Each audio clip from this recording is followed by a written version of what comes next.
Okay, it's been a few weeks since I've done anything with this, and I don't remember what I last did with it. So, what we're going to do is I'm going to quickly recap what I did with it last time, because I want to get it off of this table and other things.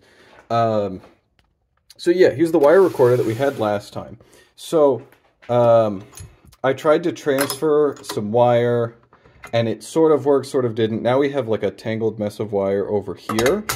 And this one looks a lot better, though. That one looks actually kind of usable. And there's another one of these reels in the storage box, which looks a little better than this one. Now, there was a little bit of audio on some of the wire, and I think I managed to record some of it last time, so I'll try to include that. And lies low in the right side of the abdomen, period. Paragraph, the colon fills well with barium and shows no filling defects present throughout its entire length, period. The terminal ileum is also visualized, period. Conclusions, there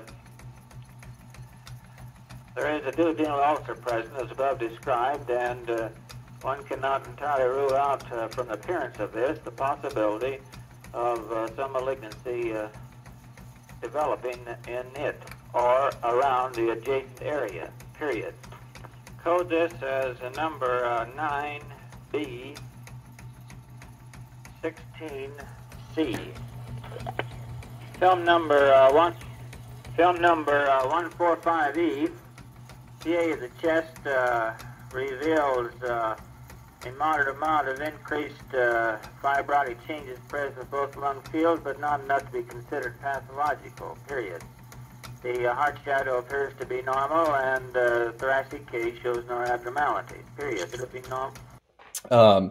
But as it is right now, I now don't have any extra, like, take-up reels, unless I decided to, like, rip this apart and throw all this wire away. But another problem is, because all of this is controlled by old rubber wheels, the old rubber wheels are kind of hard and crusty, so they don't spin this as well as they should. They don't get the tension that they should, which is why this one's spooled kind of loose. Like, there's little bits of wire hanging off there that really shouldn't be. So, I don't know. I mean, I could mess with it more. I have a little bit of rubber restorer left that I might put on these wheels. But overall, I think I'm kind of done with it. Now, the power switch was having some problems. It would work sometimes, wouldn't work other times. I did replace the power cord because the old one was a piece of junk and falling apart. I kept the old plug because I thought it was neat, and also because it has 2 fuses in it, so, you know, free fuses, I guess. But yeah, overall, that's all I've done with this. Oh, got a new tube in the back. A little hatch where you put the tubes with all the information. But yeah, overall, didn't get it working quite as well as I had hoped. Honestly, the wire recorder is more of a collector thing for me. Like, I didn't really intend to ever use one for any practical purpose.